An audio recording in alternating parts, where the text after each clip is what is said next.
Bonjour les petits champignons. Aujourd'hui, on va essayer de parler de paysage. Mais la raison pour trouver ce paysage, c'est surtout d'essayer de trouver l'endroit parfait pour notre Pokémon. C'est parti pour cette aventure et on va essayer de trouver un peu différents types de paysages qui pourraient lui plaire. C'est parti? Il est d'accord.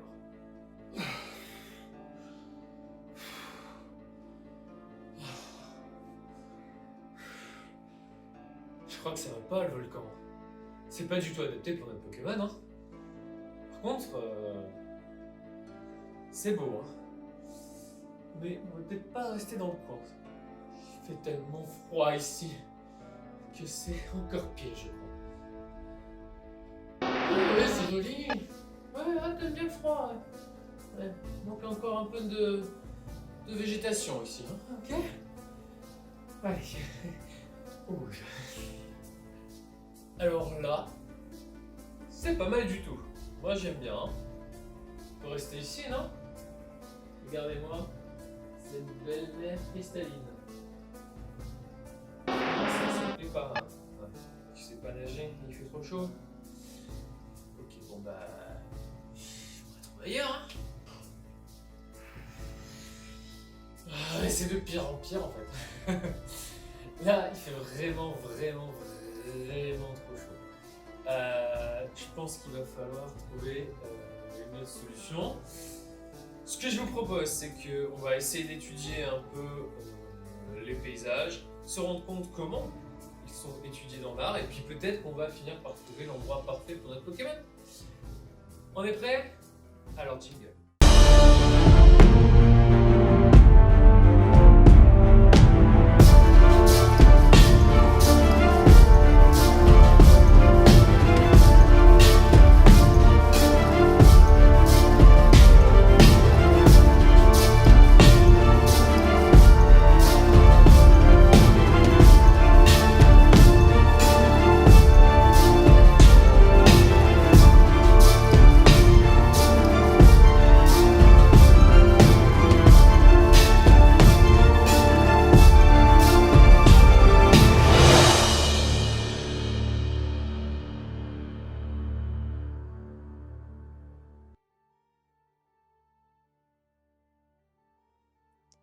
Et on va d'abord déjà revenir un peu sur, le paysage. Parce que le paysage, c'est quand même avant tout, quelque chose qui est empreint de mystère, à la fois dans l'idée de la représentation. Vous avez ici, par exemple, les 36 vues du mont Fuji d'Okusai, qui représentent justement un peu cette force intemporelle de la nature. On a à la fois, la représentation des montagnes, de l'eau, on a comme ça des mises en scène avec des personnages qui sont là aussi pour mettre un contexte à ce paysage, qui va revêter d'une importance assez primordiale pour l'artiste. Nous avons aussi la représentation de tout ce qui va être montagneux, l'ordre presque volcanique, Cézanne et la montagne Sainte-Victoire. On peut aussi imaginer la représentation un peu plus désertique. Georgia O'Keeffe va par exemple, elle, dans le sud-est des États-Unis, montrer comme ça des montagnes qui vont être proches en fait de quelque chose d'assez proche de la fleur, de la nature. On va avoir des inspirations artistiques assez vastes et on va aussi avoir des représentations qui vont être assez différentes. Si je prends aussi par exemple ici Caspar David Friedrich, c'est vrai qu'avec l'homme de dos contemplant une mer de nuages, on a vraiment une œuvre qui va penser l'homme au sein du paysage. Peter Bruegel va montrer lui le cycle des saisons avec différentes représentations de paysages qui montrent ces différentes saisons comme une sorte de montrer le temps qui passe et comment le temps va avoir en fait une influence sur ce paysage. Et donc en fait, c'est un peu une exploration justement de l'environnement et des couleurs aussi que cet environnement va pouvoir, fournir, aux spectateurs.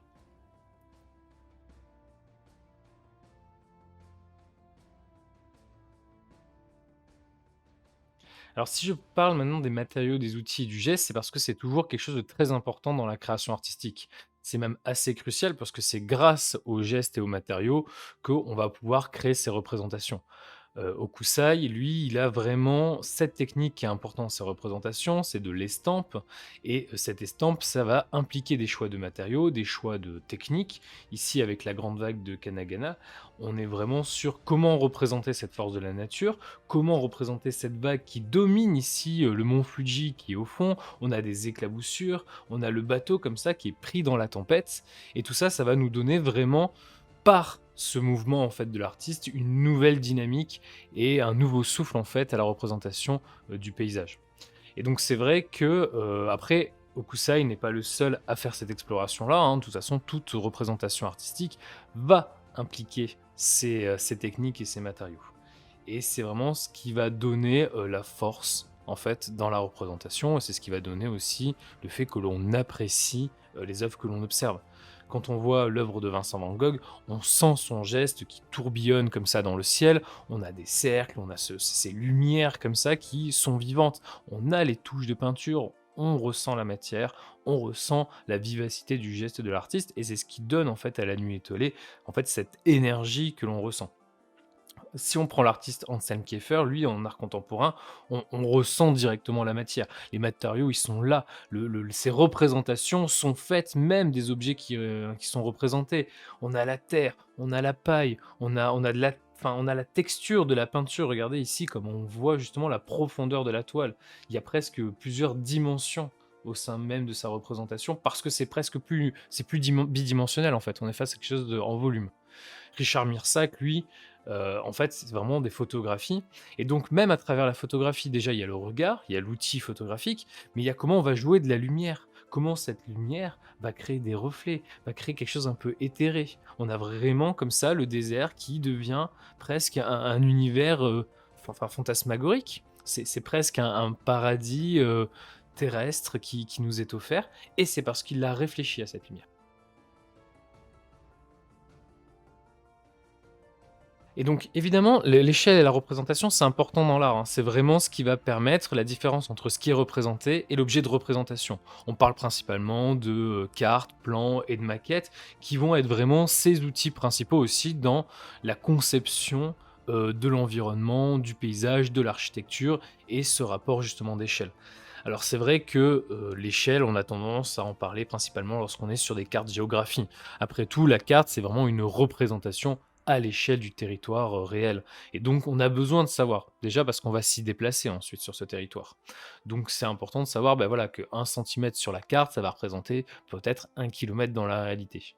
Et donc effectivement, à partir du moment où on représente un territoire, un paysage, et ben, c'est forcément à l'échelle. Forcément, il va y avoir une différence.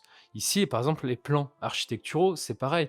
On a besoin de passer aussi par cette échelle parce qu'ensuite, on va construire dans la réalité. Mais en même temps, bah, ces plans, c'est déjà une représentation bah, de différents bâtiments, de jardins, qui vont être à l'échelle, qui vont être pensés pour ensuite devenir des projets concrets. Et donc évidemment, c'est aussi le cas avec les maquettes, qui est l'étape d'après, puisque la maquette, c'est vraiment à l'échelle, mais en volume de ce que l'on va faire dans le paysage. Et donc forcément, la maquette, quand on va la construire, on va prendre en compte que, bah voilà, telle taille en réalité, ça sera peut-être 3, 4, 5 mètres, et on la fait ben, en 5 à 10 centimètres. Parce que c'est pas possible évidemment de réfléchir à l'échelle une des projets tels que des paysages immenses. La Nuit étoilée de Vincent Van Gogh, en fait, il y a cette question d'échelle qui est présente.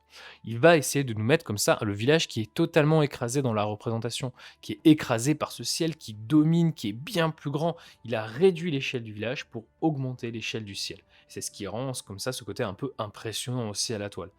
Donc l'échelle, elle est présente même dans la représentation des paysages. On peut le voir aussi de toute façon de manière générale dans l'art. Ron Mueck, comme on peut le voir, c'est vrai qu'il va jouer de cette échelle-là pour que ce soit assez impressionnant et perturbant. On n'a pas l'habitude de voir des crânes de cette taille-là. C'est quelque chose qui est étrange pour nous et l'échelle va jouer comme ça de l'étrangeté. Alors, en plus de l'échelle, évidemment, dans la représentation, il y a la question de la perspective.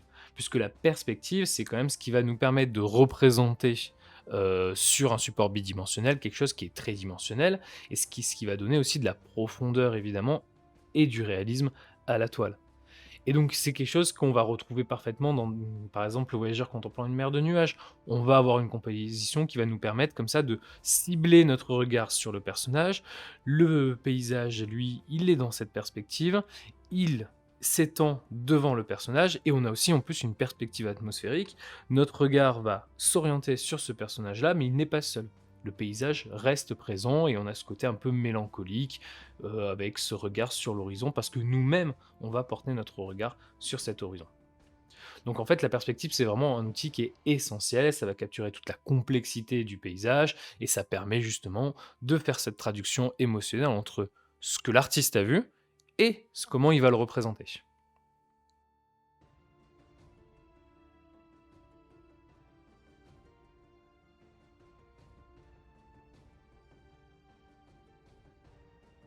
Alors évidemment, il y a aussi la question du volume, hein, on peut le trouver dans la sculpture. Mais par exemple avec le Bernin, avec l'Extaxe de Sainte-Thérèse, c'est effectivement une représentation d'un paysage émotionnel, mais on a aussi un décor qui est présent. On a comme ça ces lignes de lumière qui sont en fait déjà une présence du paysage dans l'espace architectural, et c'est en volume. On peut être presque happé justement par la représentation parce que nous avons ce paysage qui est véritablement présent dans l'espace. Et l'espace même de l'église d'exposition, en fait, est déjà aussi un paysage, même s'il n'a pas été fait par le Bernin. On est dans une continuité de comment on peut plonger le spectateur dans un espace, ici un espace plus sacré. C'est le cas par exemple aussi avec des artistes comme Karim Bernich et Luc Bernich avec No Turning Back, qui eux vont essayer de représenter le paysage, mais cette fois en volume, avec une réelle présence physique face au spectateur. On a cette sculpture comme ça, d'une nature qui reprend le contrôle sur l'architecture, quelque chose qui n'est pas réel, mais qui devient réel par sa présence physique dans l'espace. Évidemment, on a tout ce qui va être les modèles réduits, les maquettes de villes, qui sont des représentations qui sont réduites des villes, qui sont mises évidemment à l'échelle, mais qui va nous permettre comme ça de repenser l'architecture, de repenser le paysage, de le voir avec minutie, de contempler différemment. On devient en fait une sorte de géant face à ça. Il y a ce côté un peu, voilà, on est le nouveau Godzilla face à la ville. Et donc, c'est vrai que c'est quelque chose qui fascine, notamment le côté maquette et cette minutie de savoir comment ils ont utilisé tel matériau. Ça nous permet de un peu plus être au sein de la représentation. Si on prend l'exemple de Falling Garden de Gerda Steiner et George Lanzinger, c'est vraiment une œuvre contemporaine qui, elle, se déploie. En fait, le paysage, là, maintenant, il est explosé dans l'espace et on se déplace dans cet espace. Cet espace qui est composé de fleurs, de compositions florales, de serres, de plantes de partout. Ça y est, on est dans la nature et on se déplace au sein même du paysage. Le paysage, il est éclaté dans l'espace et le spectateur fait partie d'un paysage qui devient à la fois naturel par l'utilisation des matériaux et artificiel parce que c'est le regard des artistes ici qui est mis en scène, qui est représenté donc dans cet espace foisonnant.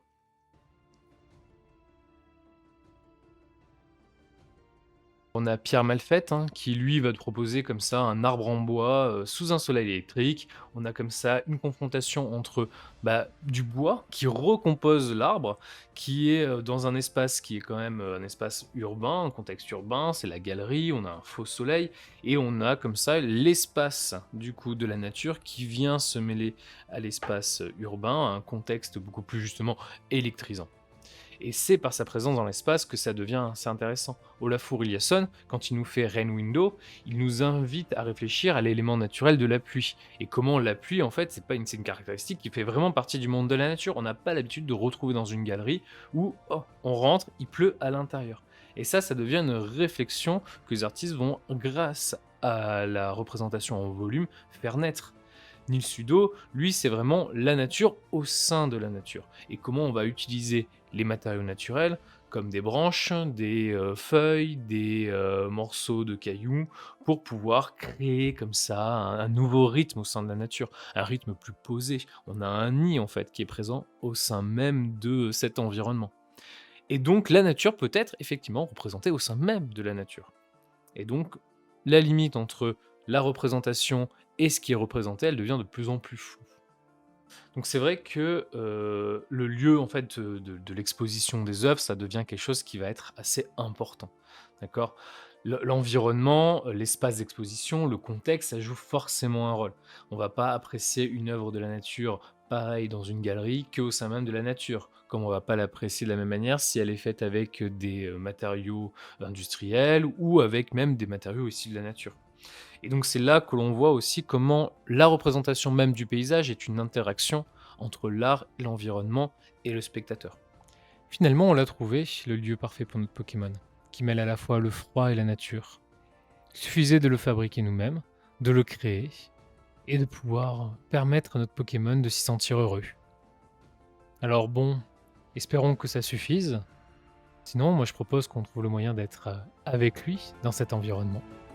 Sur ce, j'espère que cette vidéo vous a plu. Restez créatifs. Au revoir.